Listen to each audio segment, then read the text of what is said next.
Welcome back, everybody. This is the Games Done Quick Hotfix, and this is Going Places. This is the speedrun travel show, I like to call it. We go around the world having a look for region-exclusive games, seeing games that maybe might not have reached us, or maybe games of our own that never reached other people.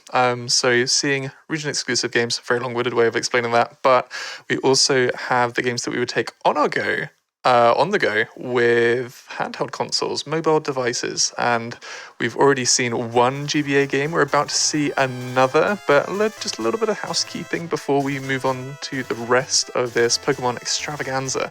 Games Done Quick is hiring, and if you're a business developer or have some sort of experience in recruiting sponsorships and would like to work for GDQ, you can apply at gamesdonequick.com/jobs. And if you didn't see any of the crazy pinball action that we just had in the last couple of runs, that best of three, Amoeba taking all of the glory there. If you've missed out on that or any of the other brilliant hotfix shows that we have, or GDQX last weekend, that was live at TwitchCon, which I've heard very good reports about there being a whole load of fun, not just in the event, but also on the live stream. You can find all of the runs from that and hotfixes, of course, on youtube.com/gamesdonequick. Alrighty, we are going from a batch of very quick speedruns to something that's taking us a little bit longer, but I'm sure is just as intriguing and filled with its own little bits of random. I've heard from the commentary already, but we are going to be throwing it over to our runner today, who is Toronite, showing us Pokemon trading card game. How is it going, Toro? It's going great. I'm so excited to be doing this game. It's been a long journey for this game to get to this point, but I couldn't be more excited, and I couldn't be more excited to have my commentator, Raagentreg. Yeah, hello everyone. Yeah, no, I've been running this game for far longer than I have. Yeah, far longer than you have, but that doesn't matter. I just love this game. You know, this game is the peak of that random game you played on the Game Boy Color that you played when you were young, enjoyed massively, put it away in a closet, and forgot about it. And then you come back to it and you think, oh yeah, that was amazing. And also the music's banger, so do enjoy that. Let's go. That's all we need. Right. Alrighty then, I think we're just about ready to start. Time will begin as soon as we hit end. If I can remember where the letter Q is, there we go. All right. And we are now ready to go in 5, 4, 3, 2, 1, and go. Good luck. All right. So we begin the game as a young guy who's out there ready to collect cards and go fast. Sadly, we can't go fast for about 8 minutes because tutorial is a thing. If you were doing the any % run, you could skip about 7 minutes of this, but we're not doing that, so you'll get to enjoy learning how to play the card game. Yeah, and this game is actually pretty fast-paced. The tutorial, well, you can skip the tutorial, it'd just be adding on 8 minutes and 3 seconds, but because of the nature of how fast this game is, and believe me, we have over 20 fights that each of them are going to go anywhere from like 45 seconds to 2 minutes. It's going to be a lot of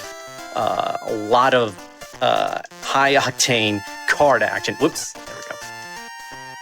So, and as is tradition, we mess up the tutorial deliberately because it's so slow and so painfully slow, and you'll all understand this in about 7 minutes' time. But we'll just go over we'll give a brief overview of how the game works. So, let's start off. You have 3 types of cards. First, Pokemon cards. We gotta love those. You've got base and evolution versions. You play your base cards. You have 1 at the front, called your active Pokemon, and then you can have 5 on your bench, as if it was a real Pokemon game. And every turn, unless it's the first turn, you may evolve your Pokemon.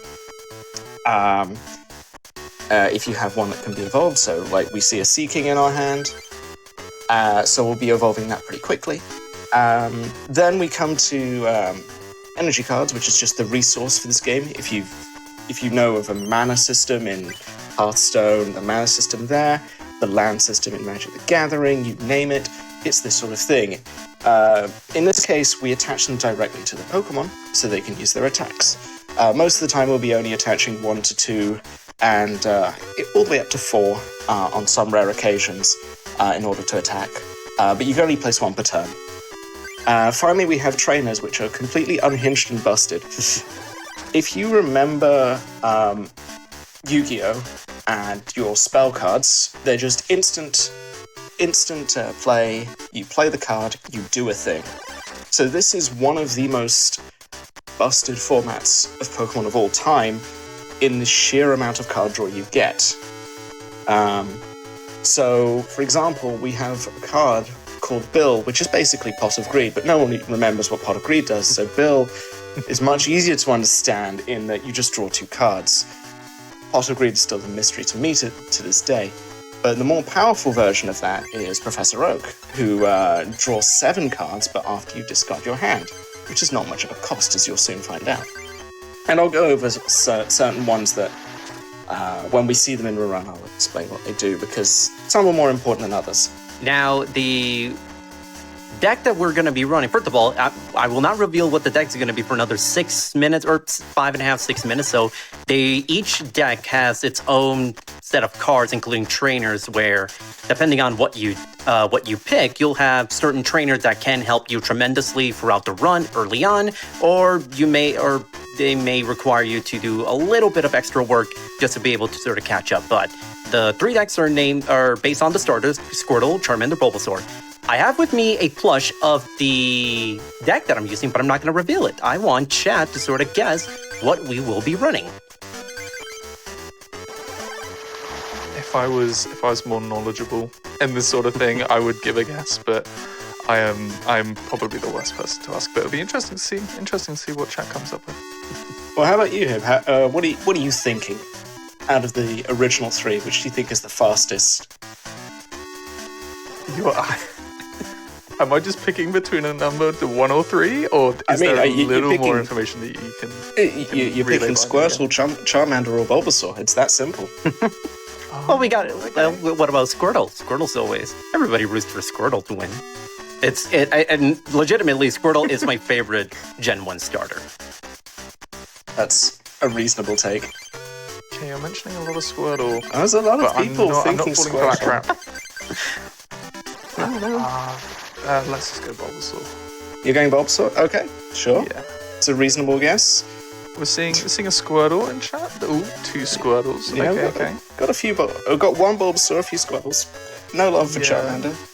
Don't know where the Charmander's fans are, but anyway. Which is funny because Charmander on the leaderboard is like 85% of the leaderboard. All Charmanders. That is true. But yes, and I'll go into that in a bit because once Toro picks which deck for today. But just you may have seen just now we took a prize, and this is I should explain the win conditions for us winning a duel, as it were. So there are 2 main win conditions we're going for. There is a third, but it's never going to happen. To them, anyway. So the first win condition is they have no more active Pokemon. So that means they have nothing on their bench when we knock out their active Pokemon. That they can't replace their Pokemon, so we win. The other way is the way we don't want to win, is by taking all of the prizes. Now, prizes are, you get to pick a prize every time you knock out a Pokemon. However, this varies from 2 prizes to 6 prizes, because this is the TCG game, and they hadn't figured out that everyone would use 6 prizes always, unless it's sudden death. Now, the other way we can win is if the opponent's deck runs out of cards. That's not going to happen. I mean, if we end up winning via deck out, something must have gone horribly wrong. I don't think it's possible for us to win via deck out. Well, we'll see with Murray, the Psychic Gym Leader. I've won a couple of fights just by deck out. If you seriously wanted Psychic... My goodness. I have never won by deck out. I have lost by deck out, though. I have definitely lost by deck out. There is also... there is a small chance that you can draw a game, which we'll only go over if it happens. But if you get to see it, you can say that's never happened before because it is exceedingly rare and you get a very, very special tune of mediocrity as the game is sad that nobody won. So you'll get that special little jingle, but in order to set it up, it's just... Basically, you need to have both... You both need to have a win condition happen at the same time, which is incredibly rare. Yeah. Now, and then you play another game. Now we're just about ready to finish up the tutorial. This will be the last attack. And after we pick our deck, we are going to do some RNG manipulation. And this will be one of a few occasions that we're going to manipulate the RNG. And so in this game, we have a mailbox. We have a PC that operates similarly to that in the standard Pokemon games. The only big addition in the PC here in TCG is that every so often you will get mail packs. So you get a fresh set of cards after reaching certain milestones. You get the first one right after you get your first deck, and that one is a Coliseum pack, one of the 4 different packs that we can get in this game. When we can, depending on, this game operates by frames. And if we get to a certain frame, we can actually manipulate it into getting a certain card that we want, which we'll explain later. Now, here comes the reveal. It's Bulbasaur. We are going to be running the Bulbasaur deck, which is my favorite deck to run. So, Bulbasaur, yeah, there's a lot of positives to Bulbasaur. The biggest positives are it contains Hitmonchan and it contains one of our favorite trainers called Plus Power. Now, Plus Power, all it does is makes your next attack do 10 extra damage, and for what it's worth, that is 1 more damage than normal. Now, However, that matters so often, it's actually stupid. Anyway, go ahead with your mail manips, I'll explain as we go. So, to understand the RNG in this game, when you can see the overworld, the RNG is running.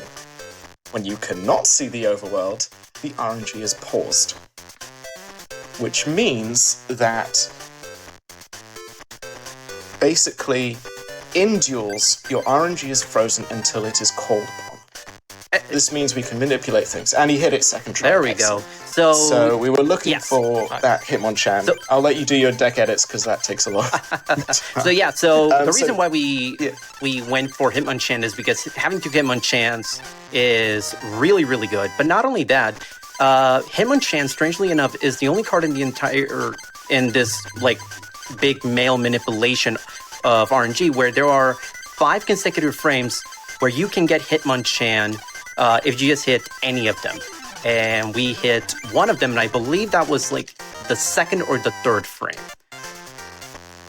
Yeah. Well, it's great that you got it. Also, one thing you did see there is, speaking to the energy guy on the right, in order to get more energy from him, and you can do this with any save file, if you have a certain, if you don't have many energy in your deck, in your available pool of cards, you can talk to him and you can get more. Some people do this once, some people do it twice, and it's a great way to get a lot of energy really, really fast. Anyway, for all we praise about Bulbasaur, we're getting rid of Bulbasaur immediately and we're going straight on to Hitmonchan. I will say, for those of you who picked Charmander, you are half correct, because we will actually be using Charmander in one specific fight. We're not going to use him in any other fight, and we're not going to use Bulbasaur. But the reason why we picked Bulbasaur is it has the most amount of resources where it is beginner friendly. The only negative is it doesn't have computer search, but we can live with that. So, computer search is one of the best cards in the game. You discard 2 cards from your hand and you search up any card in your deck. So, naturally, that's one of the best cards for the run. However, we don't need to have it, and it's also slow to use it, because it will probably take you about anywhere between 5 to 10 seconds to find the card you want. And all of the all the menuing you have to do to get there. Sure, this is sometimes perfect, but sometimes it's slow, and that's the way with things. As you can see, we get the first reset of the run. got to get a lot of resets in here. So we do save before every fight, because every fight can go wrong. And I mean every fight. Even the easiest fight I had go wrong in our race a few weeks back, and had to reset it. So we save in front of everyone, and anytime we see an unfavorable position, we reset the game, and then continue onwards. Now, the good thing about game reset is you can either go straight to the overworld and try the fight all over again, or you can go back into the duel and take back certain plays that were done on your not all of them, and we'll be more specific with this later, but as I said earlier, the RNG is frozen, so there are some plays where we can mess around with the RNG by calling upon the RNG in order to influence coin flips. This was a disastrous start. Jessica has not been cooperative one bit. She has not been. We're just gonna hope. Pray? Okay, we're on the pray. Yeah, pray train. Everyone pray for... Oh, no, never mind. 50. No, never mind. You know, Jessica is very annoying because she has a lot of potentially high-powered Pokemon, and she also has a Doduo, which oddly enough we haven't seen yet, and that is a Pokemon that the moment we see it, that's an auto reset. Oh. Yeah. The problem with Doduo for Hitmonchan is Pokemon have weaknesses and resistances in this game. Weaknesses across the board, you do 2 times damage, and this is very relevant, as you've seen with Rattatas. They take twice as much damage from Hitmonchan because fighting beats normal. Makes sense. But Doduo, because it's flying type, has a resistance to fighting, which means it takes 30 less damage. And that's that. And unfortunately, we have only 20 damage on the Hitmonchan, so yeah. Luckily, we get a nice Heather, and we'll be moving on straight away. That's what we want to see, just one turn, bam, insta-win. Oh wow, we got a computer search off of that Heather win. Heather is one of the easiest fights in the game, and you saw there we got lucky with a 1-turn victory, so that is already very positive as we head into one of the hardest fights in the entire game, believe it or not. I'll let Ra explain why Michael is so tough. So Michael is basically Haymaker. If you know TCG1, the sort of basically at the start of the game when the base set was out, when Fossil was out, Michael's basically playing Haymaker, a modified version. It has the Electables, it has the Hitmonchans, but he's also so good in Scythers. He's got Hitmonlee and Magmars. Thank goodness he doesn't have Scyther, because this would have been a nightmare fight anyway, on top of an already nightmarish fight. So yes, did we get the tails? Oh, perfect. And that is an amazing Michael. We take those. We absolutely take those. That's one of the best Michaels around. Now, I know there were some people that were on the Jessica fight wondering, like, why didn't I use Pokeball right before I lost to Primate? But the reason why is because it's a potential time loss, and the amount of time that we could lose, the amount of time that we lose just hoping that we can get something going, it's honestly not worth it. Better to reset. Now we hope we never see Flying Pikachu. Oh, thank goodness for that. Yeah. So, Jennifer has a Pikachu deck. Her deck contains 4 copies of Pikachu, 4 copies of Surfing Pikachu, and 4 copies of Flying Pikachu. We don't want to see Flying Pikachu for a ton of reasons. The first is it's got a resistance to fighting. It's got a resistance to fighting. It also has paralysis, so 50-50 chance of being able to neutralize us for 1 turn.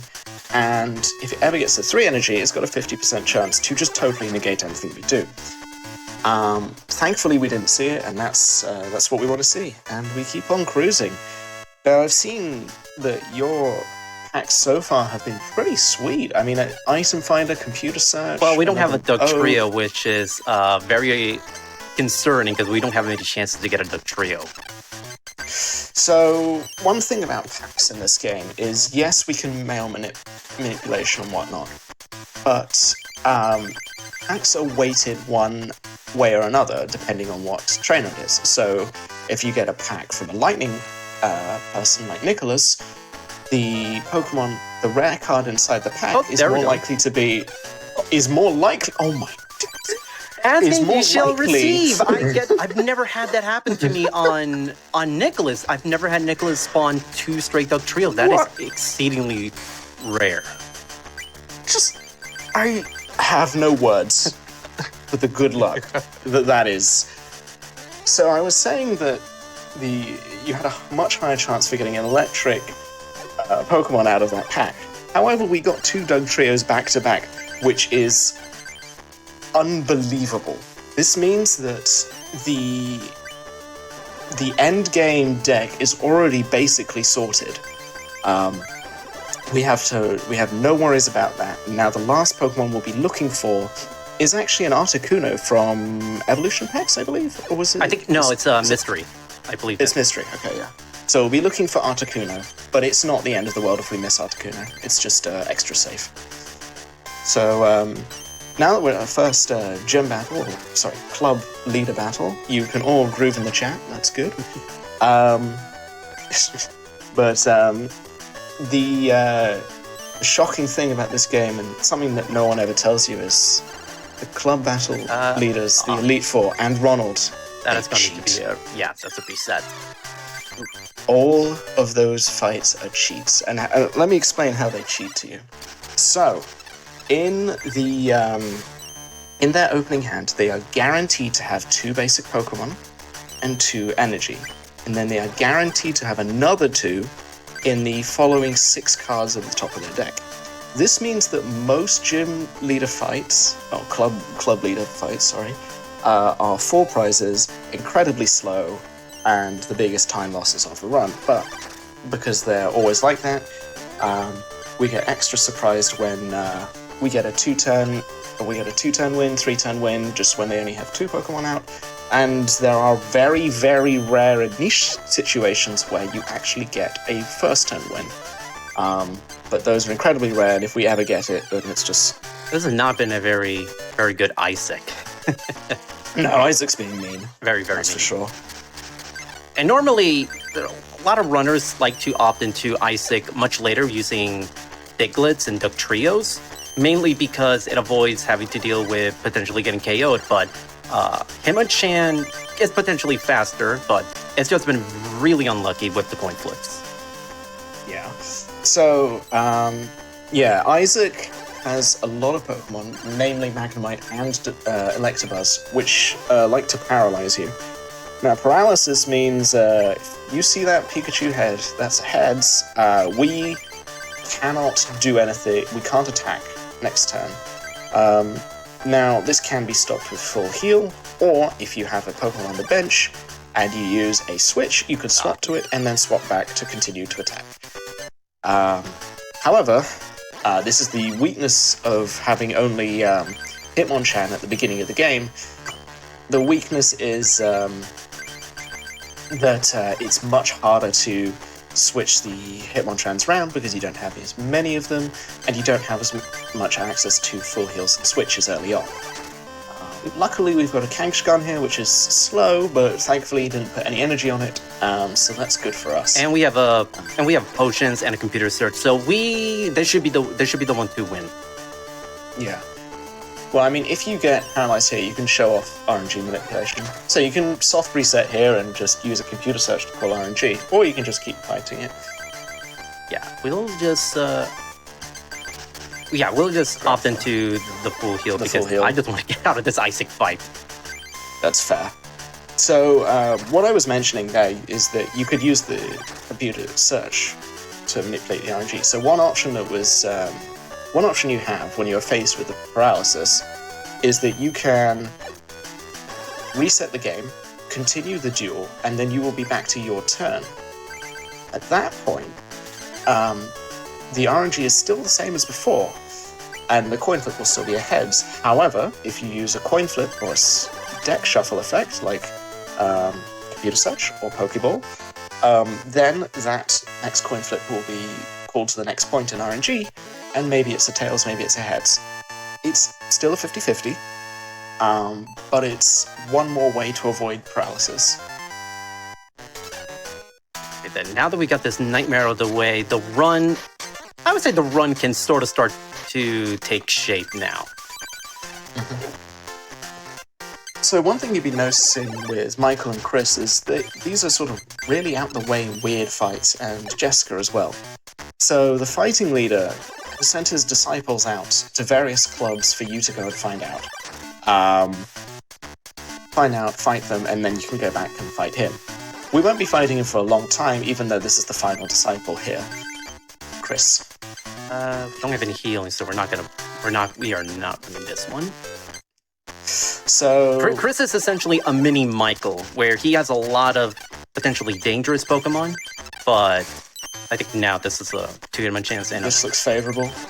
This is favorable because we have 2 Hitmonchans, and that's honestly really good. Even if the first one gets knocked out, the other one's got backup, and also, frankly, Hitmonchan against Hitmonchan, we win those most of the time. Even with the Mankey in the back, it's 100% okay. There's a lot of things the AI in this game does a bit strange, but we can exploit very well. So there, obviously it didn't know we had the 3rd energy to knock out that Hitmonchan, so it would keep putting energy on. But there's a lot of little cases like that where we can just exploit them using 1 more energy to just get 1 more card out of their hand so they have less ammunition to use against us later. And now, oh my days. Now here's the second hardest fight in the entire game. Right. So and it's time to say hello to Charmander. Yes. Charmander and... So... Is it just Charmander? Yes. So this fight, Amanda is very tough because her ace, being a Water Club member, is obviously Scyther. And her second ace is obviously Wigglytuff. So, 2 cards that you would think obviously befitting that of a Water trainer. And the reason why we mix in Charmander with Hitmonchan is that it basically covers our bases for the most part as far as whether or not we'll be able to get a favorable matchup. That was not a favorable matchup, but I think we can still figure out if we can draw something good. Get a potion, so... A potion's perfect. Yeah, there you go. So yeah, Amanda's a nightmare because she has the combination of our 2 favorite types being resisted. Our favorite types are fire and fighting at this point in time. Because it's just the best cards we have access to. However, Scyther, while it resists fighting, is weak to fire, but fire suffers from nearly everything else in Amanda's deck, and it's just an absolute misery for us to deal with. Now we're just kind of... We're just kind of praying to see if whether or not she bricks. She won't break, but that Aerodactyl is something you don't see very often, I'm not gonna lie. No, this is a reset. She's Oops. So the point behind Amanda's deck, why it's very, very annoying, is there's a very famous card in early TCG, the Wigglytuff, with its move Do the Wave, and Do the Wave does damage according to how much you have on your bench. Well, what you have on your bench is a lot of fossils and Clefairy dolls, and she abuses this to the absolute maximum here, and she's already got a Wigglytuff out, but luckily we have a Hitmonchan, so even though we'll be likely losing this Charmander, we should be able to knock out the Wigglytuff behind. Oh my... Oh, wow. No, that's a reset. You've got a Scyther against you, and you're losing Charmander, yeah. I think. Yeah. This is why Amanda is the second hardest fight in the game. She's a nightmare. She is a nightmare, and, I mean, the trifecta of early game resets are Michael, Amanda, and Jessica, which is the very first fight. Jessica is, like, the most annoying... not difficult fight at the beginning of the game. So that's the first one we do for the most part. Certainly in Bulbasaur runs, you go to Jessica first because it's most optimal, and it's the quickest to reset if everything goes wrong. Meanwhile, Amanda and Michael are the absolute showstoppers, as it were. And in this case, Amanda is just being plain old mean. Okay, I got 2 Charmanders, and we're going up against the side, but this has to be it. Come on. RNG, don't fail me now. Yeah. So that's a fossil. We're just praying for just not Poliwag on the bench. Even Poliwag's fine. Oh, double Scyther? That's good. Now, the fortunate part of fighting Amanda is that she only requires 3 Pokemon to be knocked out in order to win. So it's not impossible sometimes, but it is very annoying. So, I mentioned earlier that Michael was one half of Haymaker. It's almost like Amanda is the second spiritual successor to Haymaker here.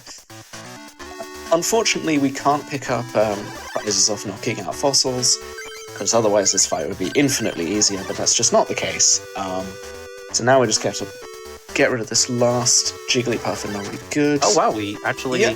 Well, we live. Yeah, we lived. We live, chat. So Amanda added a 3rd energy to Jigglypuff, and normally it's not always the case, but usually that's an indication that the AI has the evolution card, but we just got really lucky that she did not have the way to toughen in. So in that case, because Jigglypuff was her last legal Pokemon in quotes, that's why she put the energy on Jigglypuff, because when they've only got one more active Pokemon left, and Fossils and Clefairy also count, they go into what I like to call desperation mode, where they will play literally as much as they can, even if it doesn't change anything. This means like adding energy to Mankey when it's already got one, adding an extra energy to Jigglypuff, like in this case. It's just to slow you down that little bit more before you keep going. So now we're going to a totally different situation. It's time for the return of the red, blue, yellow era of Nidoran male dominance, except we're just not going to see Nidoking. Oh wow, that's interesting. Oh, yeah, the things we don't want to see in Gene. Rhyhorn. Rhyhorn has basically the same thing. It's basically paralysis, but not. It's a slightly different version. Now, there's a few ways of getting rid of it. Oh, perfect. That's amazing. So, Nidoran Male has what we call the TAS-favored attack. It does 30 damage, but you have to win a coin flip for it. Unfortunately, we did not win the coin flip there, so we're just going to evolve and pray that one of these two are coin heads. And they both hit. So if you noticed right before I reset, that coin flip went tails. And normally that's a fixed coin flip. It's always gonna stay tails. However, because we use computer search in a shuffle the deck, that essentially advanced the RNG by 1 frame, which completely randomizes the coin flip. So I see one person has said, how come you're not going for Scyther for this batch? So some people do use Scyther. Nidorino is more risky, but has higher upside. It can go faster. It's not safer though, because it does not resist. But the main reason we don't use Scyther here is we haven't pulled a Scyther. I don't think. That was my big. No, I thought Nidoran was a... I don't know why I thought Nidoran was a free retreat, but either way, Scyther is very good in this fight. It's considered the safe option, but the problem is, if you run into multiple Rhyhorns, then it starts to slow down because Scyther, without help, requires multiple turns to take it out. And the RNG with Gene and that Rhyhorn is honestly a little weighted in its favor. So we want to have the potential to take it out in one go. Yeah. So now we're going to have the first of many rival fights. Many, and by many I mean 3. You saw Ronald at the beginning of the game, just as we went to our first club, but here he is. I like to believe that this is Ronald McDonald before he opened up a fast food chain, and he was so traumatized by this event, the events of this game, that he opened up a fast food chain. Oh, that's very unfortunate. You can... Will he attack the fossil? He should attack. Does he not know how to attack? There we go. Oh, because it requires you fighting energy. Right, okay, there we go. So, we do want to lose to Ronald, because trying to beat him is just a waste of time, even though we would get, I believe it's a Jigglypuff the first time round, a Mew? Or no, wait, it's the Super Energy Retriever the second time round. But it takes so long that we just decide to use Magnemites instead. Sadly, we didn't see Magnemite here. We went for the higher risk play of using Mysterious Fossil and hoping to get knocked out in the first turn. Magnemite is the backup option for that, and I'm sure we'll be seeing Magnemite later in the game when we get to the next rival fight. So now we come to the water section, and this is why we brought in our good old friend Electabuzz, who, well, you know how annoying it was for Isaac having it? Well, now we get to use it. So it's now our revenge time. Now we say Sari is the easiest fight in the game because she literally only requires 2 energy to win. I'm sorry, 2 prizes to win. And you will almost certainly win. If you have an Electabuzz, you will almost certainly win anywhere from 2 to 3 turns. Like, this is a rough estimate, like 75% of the time. You usually win on the third turn. Because the first turn you generally don't take them. It's usually 3 turns maximum. Now, there's 3 Pokemon we don't want to see here. The first is a pair that basically do the same thing, which is Horsea and Squirtle. Squirtle because it paralyzes, and yes, because Squirtle paralyzes. Don't ask too many questions here. And Horsea because it uses Smokescreen, which is paralyze at home, I guess. But the other big one we don't want to see is Lapras, because Lapras is genuinely quite terrifying in this game. It's got 80 base HP, so Electabuzz only one-shots it if it has 2 energy and wins a coin flip, which is not great. And it also, on top of that, has the chance to confuse you, which is not the worst thing in the world, but it's one of the more tricky. It's one of the more tricky things to work around. Fortunately, we're seeing. There we go. Yeah. So here's a fun little workaround to Smokescreen is that if you are able to switch out, and for example, you have a Mysterious Fossil, you can switch into Mysterious Fossil. You take out the Mysterious Fossil and bring back the Electabuzz, and you get out of Smokescreen. This works for any Pokemon, but switching out and switching back in again negates the effects of Smokescreen, it negates the effects of Leer on Rhyhorn, and it negates the effects of Paralysis if you specifically use the Switch Trainer card. It does not, however, stop EVs or Chanseys that we may... Wait, does it stop EVs? Yes, it does stop EV. It does stop. It doesn't stop Chanseys though. That's right. Because Chansey is a I take no damage effect, whereas Eevee and Horsea are you deal no damage effects. Because we needed that extra confusion early in the game. All right, so we're on to Amy. Again, Amy shouldn't be too bad. It's very much like Isaac is in that you're just praying that we don't get paralyzed like what just happened here. Luckily, we have a full heal, so I'm not really concerned. Plus, we have a computer search, which is where if I didn't have the full heal, this is where computer search comes in clutch. The thing is with computer search, at worst you just find another full heal. At best, you return the play, negate that first paralysis, and then fetch a full heal just in case another paralysis happens. So computer search pulls double duty sometimes. And there we go, the third medal, because it's not badges, because that's... but badges sound so cool. Badges sound so cool, but they're medals. They're shinier, and they're more coin-like.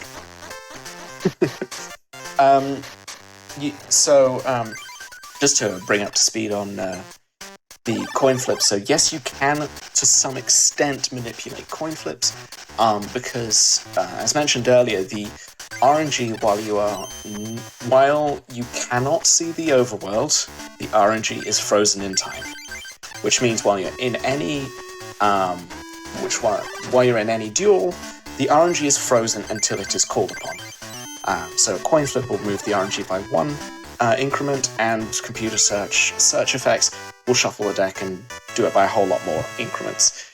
So yes, you can. Yes, you can manipulate it, because also, while it is their turn and not yours, you can reset, continue duel, and it will return you to the last action before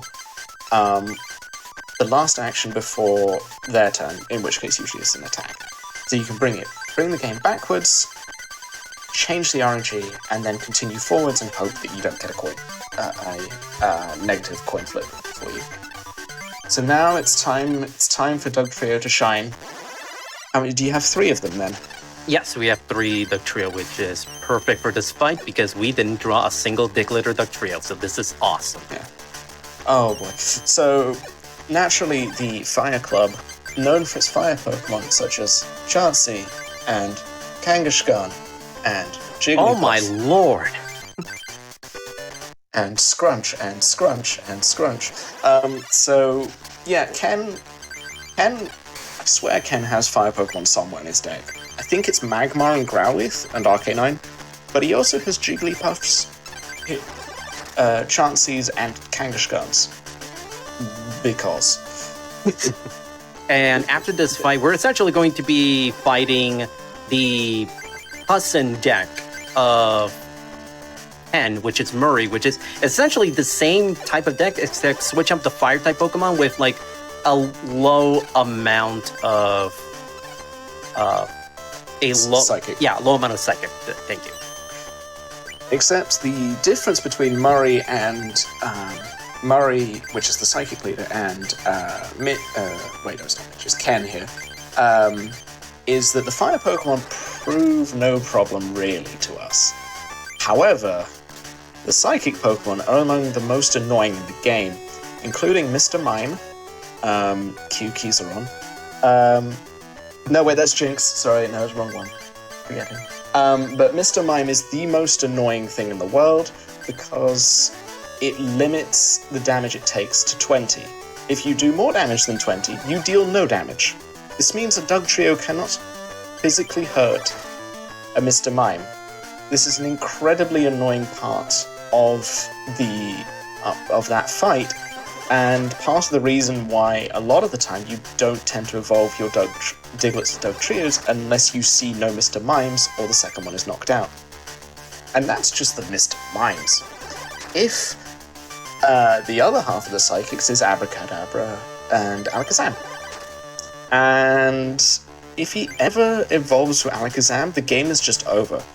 Because generally Alakazam moves the damage around his team such that you can never knock out anything. And if he ever assembles Alakazam, you just have to insta-reset. I don't think maybe I've beaten an Alakazam once, but it's so rare to beat an Alakazam. Anyway, thankfully we're past Ken, and now it's time for Murray. And yeah, a lot of casual players also hate this fight because it's just the worst. It's easily the worst club leader, hands down. I can't think of anyone that's worse than him. I mean, you can argue maybe Mitch, just but because of how high-powered his Pokemon can be, but there are easy ways to get around it if you really want to. Yeah, Mitch is different in that he plays fair. Mitch plays fair in that he has only fighting types in his deck. Even though they're the best fighting types around, with the exception of Mankey, he keeps just fighting types in his deck. And he plays a very honest game, which means it's a lot more down to your deck building rather than praying that no Alakazam exists. So here we are. Here is the notorious Mime. Luckily, Hitmonchan is able to take it down here, which is good because just as well. One thing that we sometimes do, and I know I do, if I'm running a Charmander run, and Hitmonchans aren't exactly a luxury the Charmander run has, you sometimes put in some Rattatas, because Rattata is the cleanest answer to Mr. Mime in the game. It resists Psychic, and it does 20 damage, and Mr. Mime can't do anything about it. Abro can also do nothing about it, luckily. So, hey, if you ever thought Rattata was useless, it's useful here, sometimes. that we got out of Murray actually relatively painless. Nice. Four prize Murray is kind of the best you can get most of the time. That, frankly, even though it looked close, that's just excellent. We're done with Murray, which is excellent. And now we get to have the second round of the rival, Ronald. Just for the final fight, we're sandbagging again because we're very honourable players, and bringing in the Magnemites for this fight. Now, the interesting thing about Ronald, especially in the second fight, is if you try to go for the Magnemite strat, and you have anything, and you put in a non-lightning energy on it, here's the thing. If you put a lightning energy on it, he will try to remove it, but if you happen to put in a non-lightning energy, the AI thinks it's no big deal and outright doesn't do anything with it. So, unfortunately, we didn't draw a non-lightning, but that could have saved us like 5 seconds. Yeah. So one thing some people do, and I know I do it these days, is some people make a second deck with only Magnemite, only Lightning Energy, and only Water Energy in a 50-50 split, so you can get that option. And here we are, in fact, picking up the Promo Mewtwo, because Promo Mewtwo is cool. We are only going to use him for one fight, and it's Mitch. And this is a risky strat, not super risky, but everything hinges on whether or not we go first and what our opening hand is. So at the very least, if we have to reset, then we'll, at the very least, have a good idea. We'll at least don't have to spend an eternity trying to do anything about it. So Mewtwo gets better the better your deck is. And how I mean that is the more item finders, computer searchers, and Professor Oaks you have in your deck, the better Mewtwo gets. Because Mewtwo has a very funky first attack in that you can attach 2 energy cards from your discard pile to Mewtwo. Now, the only way to do that is with those 3 aforementioned cards, in which case Toronite here used Professor Oak to dump 3 energy in the graveyard, in the discard pile. Sorry, I played too much Magic recently. And he instantly gets the 3 energy and can attack on turn 2, which is perfect. It's just perfect against Mitch, because Mitch can't do anything about 3 energy. 3 energy Mewtwo, providing he doesn't draw Machops and Hitmonchan, which can do damage on a single energy. But that's a nice quick Mitch, and we've got 2 more medals to go. And our next one is going to be the... Actually, this is... I love the naming for this. The Science Club. We're going to fight the Science Master, which it's absurdly hilarious, in my opinion. There's so few types in here. There's so few types in this game that you have to make up stuff just to justify 8 club masters. So this is basically Grass Part 2, except this time it's weak to Psychic. These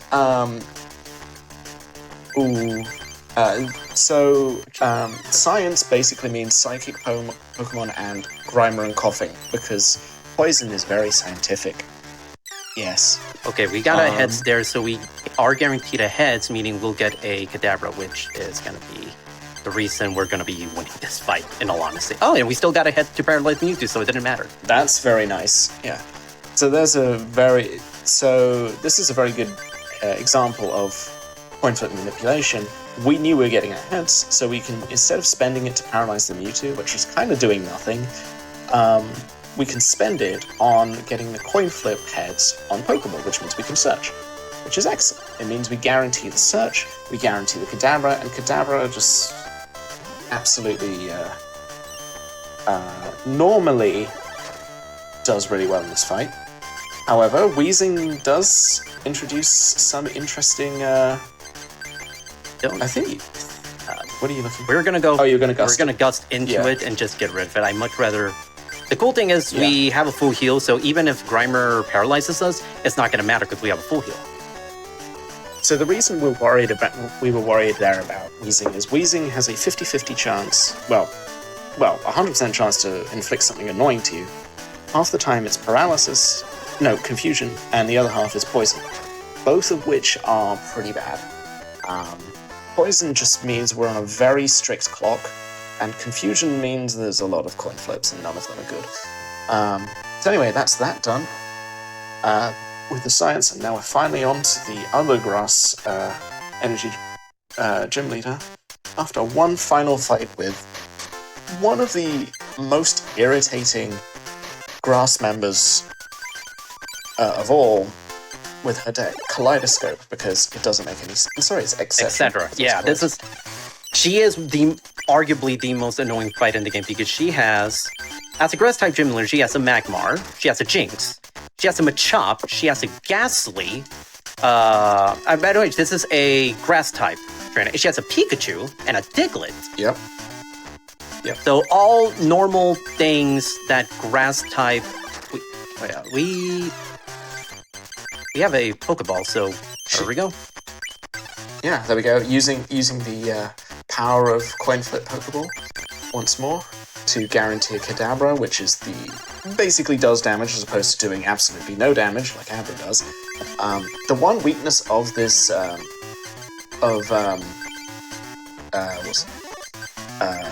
Kristen's deck is that it can sometimes have energy issues, like it is here, because she has a lot of grass energy in this deck, and not many others, so sometimes these Pokemon can't attack at their full potential. However, they are still incredibly numerous, incredibly annoying, very coin flippy, and you usually take all four prizes here, just because it's a nightmare, really. On Charmander routes, you face her really early, and it's the worst.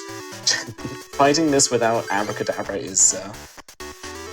it's not as easy, it's so much more RNG, and it's a bit of a miserable time altogether. And she's proving why it's such a miserable time right now. Luckily, we've finally done with her, and we can move on to Nikki, which is a heck of a lot easier. Yeah, so we have actually one more fight before we get to the grass leader. And this is where we're going to be taking our Kadabras, which sort of does amazingly. All the psychic types in this run have served us tremendously. So we're going to be adding in Ponyta and Magmar. You can use Charmander for these next couple of fights, but I like the high damage potential that these two have, as well as the not having to sacrifice energy every time we do our high damage attack. So the benefits of Charmander is Charmander has higher health than Ponyta, and can evolve to Charmeleon, and this is just a good thing to have in the Charmander route, because you've already got the cards there. But if you can have a more focused deck, Ponyta and Magmar are much better, because they don't, like Taro said, they don't discard energy in order to play their cards. Ponyta has a very good deal of 30 damage for 2 energy, which is a very, very good rate. 30 damage for 2 energy is great, because you can knock out Glooms in one shot, even though they're normally a nightmare. I will be making a minor deck edit of this, because I completely forgot to add in double colorless energy for Ponyta. I didn't want to say it because that would have thrown you a bit. Please call me out if I make a misplay like that. Rog, you know me better than that. I should not be doing that kind of mistake. Oh no, it happens, and it's not that big of a deal, because you can use double colors for Ponyta, which means you can do 20 damage instantly. However, the downside is you need 2 more turns to get to the 30 damage thing, and it's just it matters against Gloom, it matters against Oddish, Tangela, Execute, in fact a lot of things. So while Ponyta attacking earlier is good sometimes, it's sometimes not optimal. Oh dear. And you thought we were done with statuses? We're not. We're never done with statuses. So Oddish is paralyzed and executes. Oh, for crying out Just loud. half the time. Yeah, this is crazy. I'll be back in just 1 second. Right. You know, actually evolving to Executor is surprisingly, hilariously fine. Because Executor, instead of being able to hypnotize you, it deals damage equal to the number of heads it gets. But it can only flip coins equal to the amount of energy it has. When it's 1 energy, it's not a lot of damage. Like our Ponyta. Someone is asking, how do I skip for the text so fast? Just blowing through, mashing A and B with each finger on each button constantly for an hour. Don't ask me how I don't have arthritis on my fingers yet, but I don't, thankfully. Or any of us for that matter. You also, in the config menu, in your start menu in the overworld, there's a config menu. You can change that. The text speed from 1 to 5, and I think the default is 3 or 2 or 3. I believe. I think it goes all the way to 5.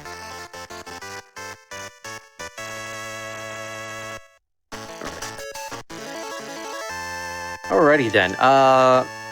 This has been one very interesting run so far, but overall, we're now heading into the Dome, and this is where this could be problematic, this first fight. Not because of it's hard, but because the opening, the cutscene, or whatever you want to call it, takes a long time. So any reset means that we have to sit for this again. So there are a number of different options we can go for. We can go for Seal, we can do Dugong. We have the most amount of Seals and Dugongs combined, so that is what we are combining. And this is essentially this game's version of the Elite Four. Because now each member is going to have the quote-unquote legendary card of their namesake. So we have Rod, Courtney, Steve, and Jack. It's going to be the order of Courtney, Steve, Jack, Rod, and then the champion. Now you see her legendary Moltres game. Now these 4 cards, I believe, have never been used, are cards that can't actually be used in the real-life TCG because they introduce an element of randomness, at least the Moltres and the Zapdos. And we saw the Moltres there, and what that Moltres does is, every time it's played, the player gets anywhere from 1 to 4 energy combined. And that could be very problematic because she will have constant resources with being able to attack. But Dugong essentially 2-shots everything, 1 to 2 attacks because of it's just unbelievably good. So yeah, Dugong is our one thing we can use here. The other one is Magikarp and Gyarados. Sometimes you can use that. In order to use Magikarp and Gyarados, you need to have a lot of Magikarps, not Gyarados, funnily enough. It is in fact more common to have 4 Gyaradoses at this point than 4 Magikarps, just because of how the packs give their cards. And Magikarp's super rare, even though it's an uncommon, and Gyarados is a rare, but you often end up with having 4 or more of them at this point in the run.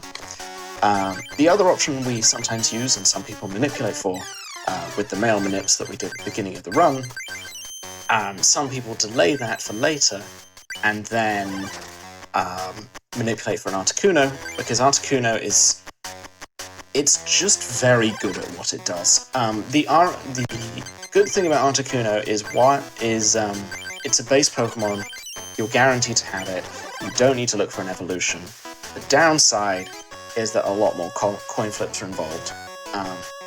So this game has a lot of different strats that you can use, and people tweak and tailor their strats to their own needs. And this is the joy of the game. Everyone has their own little tweaks in the run. Some people prefer some cards over the others. Like, I really, really like the card called Gambler, which is high risk, high reward, and it has paid off sometimes, and it doesn't pay off other times. And yeah, the joy of the run there's just so much to enjoy in the run. card choice is one of them. Now, here comes arguably the hardest fight, or maybe not hardest, most frustrating fight in the entire game, because Steve has a Zapdos, and we're using Diglett and Dugtrio, and the only way to damage the Diglett is through a Dugtrio, which we thankfully have. Oh, that's an auto reset. Okay. No. Oh, I would have... Yeah, no, I just realized, yeah. But... Yeah. So, one thing that can happen is you might have seen there was only one active Pokemon on their side.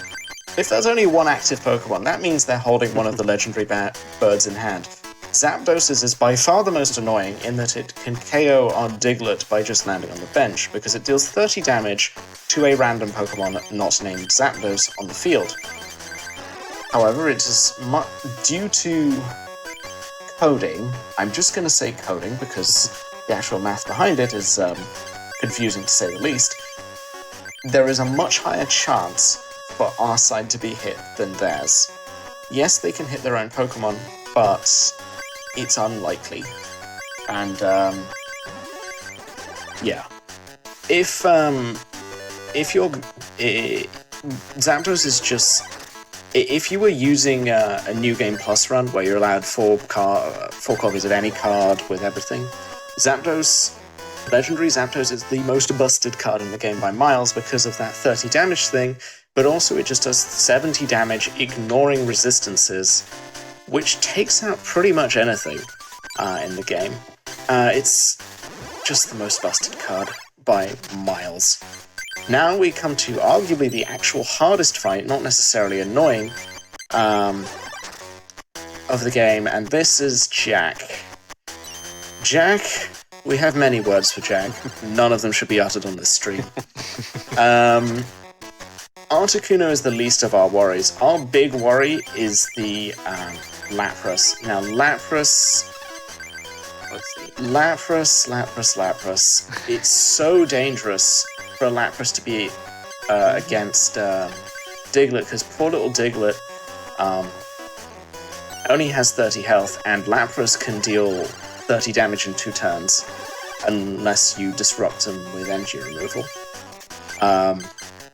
Yeah, Jack's a nightmare. This is quite a... this is an evolve. You just evolve and pray. Yeah. Oak and pray, yeah. Yeah, and now...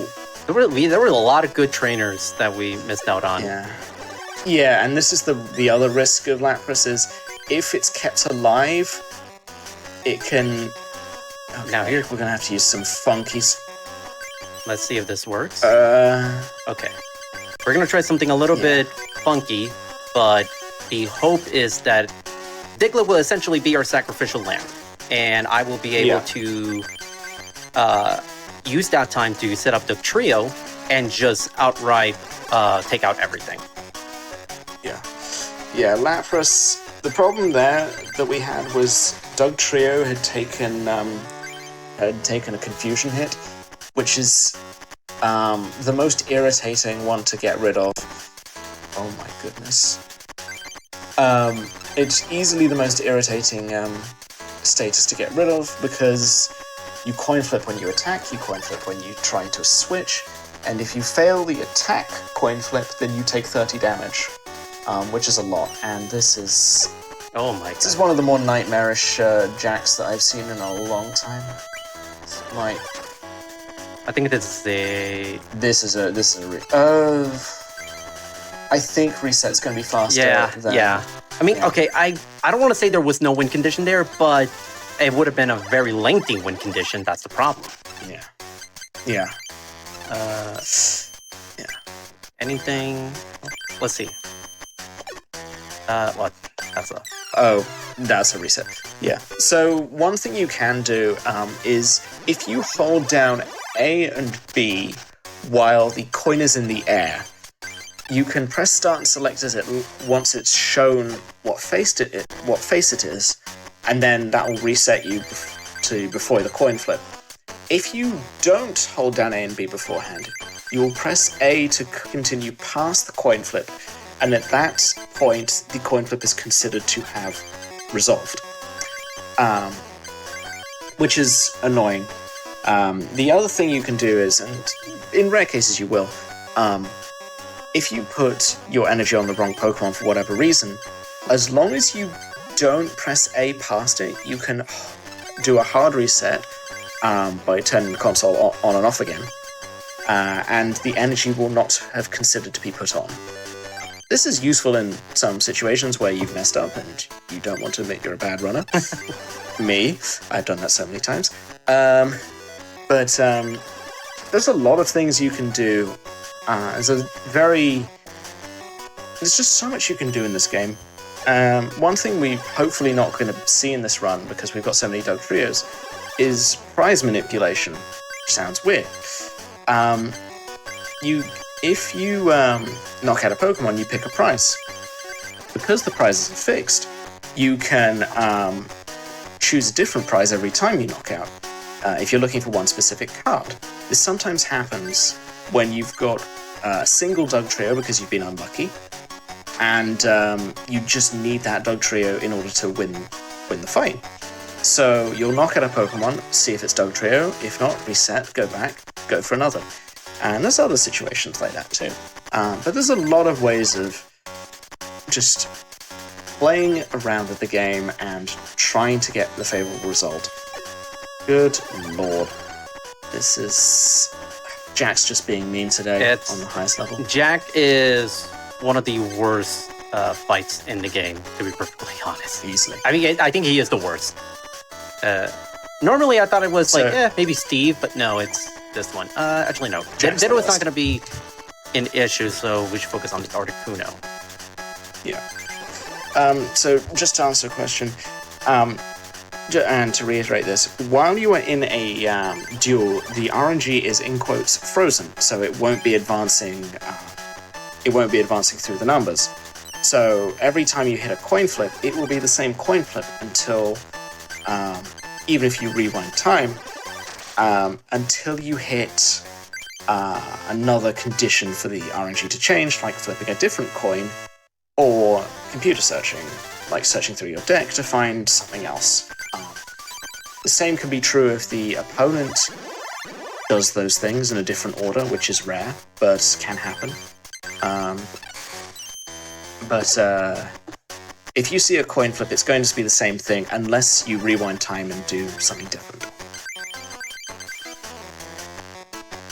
So Rod is supposed to be this game's version of Lance, but as you'll learn, hopefully, Rod is not a good TCG player, like at all, because he has very poor deck building skills. His legendary card, quote unquote, is Dragonite that he will almost never get a chance to actually pull out because he doesn't know how to actually play the game. Yeah, so Dragonite has a very low chance of ever hitting the field because, well, there's a lot of reasons, but the first is you need to evolve to Dragonair and then to Dragonite. He needs to have all three cards turn up in his deck. Speaking of Dragonair, there is a Dragonair. That's going to be an issue. That is going to be an issue. Dragonair is going to be an issue, but not as much of an issue as the... He heard me talking smack about his dragon. Alright, that's... Let's see if we can... Reset. Yeah. Let's see if we can... Let's first... So, like we said earlier, we know the next coin is Tails. So there's a few things we can do. We can look for... We're definitely going to look for We're definitely going to look for... Full heal. A full heal. There you go. That's what you want. Full heal. We were looking for a full heal or a coin flip mechanism like a Pokeball or a computer search in order to avoid that situation. Okay, I think you're in a favorable position now. Yeah, it's not ideal, but this is certainly a winnable. It's finishable. It's winnable. Yeah. Dragonair is just very annoying because not only does she have an attack that can do as much as 60 damage, she has a secondary attack that it doesn't do much, but it does remove one of our energy cards, which in a situation where we might be running a little bit low on that, it starts to become an issue. And that's where Dragonair can strike large. Yeah, Dragonair, hopefully you don't see it, and often you don't, but it tends to turn up when they lead with a Kangaskhan, because Kangaskhan's attack just draws a card, which means they have more chances to hit the Dragonair. If they hit the Dragonair, it's miserable, but at least we got through it, and now we have the silliest deck build of the entire game. So, Ronald decided he's such a big brain person that he's going to put all the legendary birds and Dragonite into his deck, and then put only Fire Energy into the deck. His genius is beyond comprehension, really, because Ronald here can only use one of the 3 legendary birds, basically never sees Dragonite, because Dragonair never turns up, and just resorts to an Eevee battle. Eevees are annoying, and I have nearly lost to Eevees, and lost to Eevees in such situations, but thankfully, this isn't a situation at the moment, and now we just pray, oh my good... There we go. I mean, I decided to add a little bit of drama. I mean, I had a Dictrio this entire time, which would have eliminated, killed the drama, but we will take a... That was actually a really fast Ronald. That's a really fast Ronald. The thing is, we didn't see any of the legendary birds on Ronald, so we didn't have to fight through the 30 resistance birds. But now we're basically at the end of the run, so time is coming up in very short time. Once we see the end of these Pokemon, I will call it. Well, no, I'll let you call it, Taro. Yeah, the funny thing is that with Ronald is that he can just be really unfair to the point that he just overextends and just decides to show off, almost to his detriment, which it's just the absolute worst. And time's gonna be called now. GG. All right. Good run. Not the best run. We had such an unfortunate few fights. The fight with Jessica and Nisek was uncharacteristically bad, just because of just the timely coin flips, which, I mean, on an all Hitmonchan deck, or with just 2 or 3 Hitmonchan, it's a little risky, but overall, there were some pretty decent fights in the early part, and I'm just glad we came here within the estimate. I think that was my goal, and to get the Hitmonchan manipulation within 3 tries, and we got it on the 2nd try. I'm not kidding when I say this. I think I've practiced the manipulation over 300 times, and I have an Excel spreadsheet that basically pointed out every single instance where I hit the manipulation, I missed it, how ahead, how behind it was. It was just a lot of prep work comes into doing these types of runs because of how RNG heavy it is. But it's a lot of fun because this invites a lot of creativity to experiment and see what works, what doesn't. That's why it's I say no 2 speedruns of this game are ever the same, just because of how unique the RNG acts and just how everything just sort of operates. And just so people wondering if you want to run this or not, do not be afraid by this whole mail manipulation, coin flip manipulation. It all comes naturally with time, and at least Taro's Hitmonchan manipulation is one of the more advanced ones I've ever seen, because it takes a point which is not... it takes a point which is unusual, and goes from there. And there are not only that, much easier. And one other thing is that, again, you don't need to mail manipulate to get a good time. My PB, which is 9th fastest of 56, didn't use mail manipulation once. So it just comes with practice and a lot of patience, and you'll find that even on quote unquote bad runs, you'll have a lot of fun. Just because the game itself is incredibly fun, and I'm glad to be sharing this. And on almost the 25th anniversary, in about like 6 weeks or so, 6-7 weeks, is the 25th anniversary of the Japanese release of this game. And for anyone curious, this game is you can run this game on the Nintendo Switch because they recently put this on Nintendo Switch Online. So if you have a Nintendo Switch Online, you can jump straight into it, no problem. Yeah, it's through the Game Boy Player, and it's 100% free. 100% free if you've got the Switch online. Just the base online. You don't need the bonus online version with the Nintendo 64. You just need the base online Switch subscription, and you get this for free, as well as many other games. But this, if you wanted to run it tomorrow, you can, or tonight. You know, it's there, available, and you can come on over to the Discord. We'll be more than happy to help anyone that wants to run this game. We're plenty knowledgeable, and even though I spoke a lot of drivel today, don't worry, we can make it easier than that. Yeah. and overall, I would say the community is, even though it's a little bit niche, it's a little bit small, but we're all very passionate about the game, and we more than welcome anybody who wants to join in. It's a really nice game to sort of start speedrunning. As RNG heavy as it is, it's not something that's going to require like a lot of knowledge of how RNG manipulation works. I started the game not knowing anything of that, and I got a 130 or something, and through months of practice, I'm now at the sub-hour club, which is the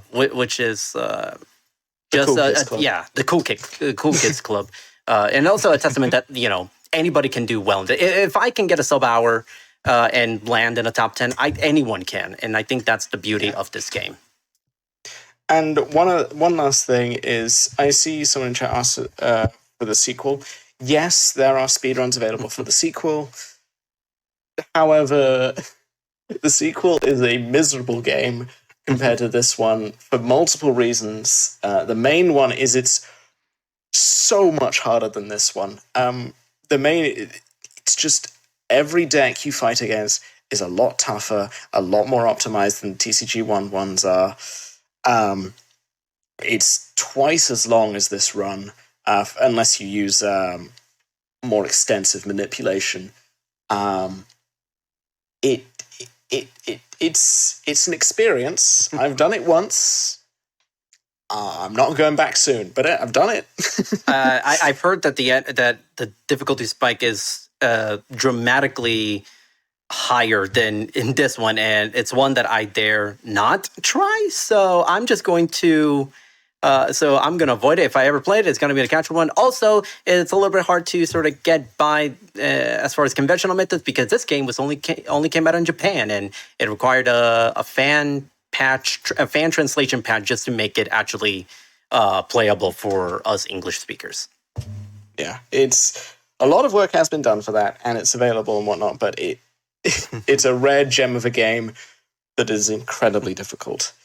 Which is why everyone runs the first version, because it's faster, it's in English, and it's just a lot more fun. It's just infinitely more fun, I can tell you that. Awesome. Well, you two, thank you so much. I know you talked a lot about the run and various different games as well. And if I've completely missed it, then that's just me zoning out. But a chance to do a little bit of promo of yourselves. Where can people find you? You can find me. On Twitch, I'm streaming as my name says. I think just Toronite. I run pretty exclusively just Pokemon TCG, although I'm probably going to branch into other types of speedruns now that I've hit the goal of being in the top 10 of this game.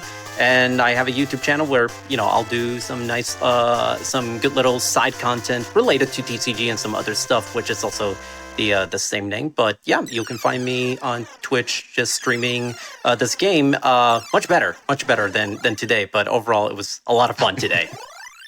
There'll be a lot more resets as well. That's for sure. And you can find me on Twitch, twitch.tv/Raagentreg. I will be certainly picking this game back up again now that I've got a bit more time on my hands and whatnot. And I'll be pushing to get sub 55 minutes now that Toronite bumped me down a place. Now I'm coming back for the revenge run. I've gotten to the sub-hour club, now I'm getting sub 55 because that was my old goal. And I burnt out a little bit, so now I'm feeling refreshed, and with fresh competition, I'm going for that 55, so I'm definitely going to be doing that. I might also be streaming to YouTube as well, depending on other stuff, but I will definitely be streaming on Twitch, that's for sure. Nice. Awesome. Well, once again, you two, thank you so much. I'm really glad that you got to share that off, and yeah, show off something a little bit different. We're having little shades of completely different game genres throughout the show, which is good fun. Bulbasaur there as well. I got that right? Yeah. That is Bulbasaur. Yeah, you got it right. The one thing I know about Pokemon. Let's go. Awesome. So we've gone from pinball to the trading card game, and then we're going to be finishing up with Pokemon Snap.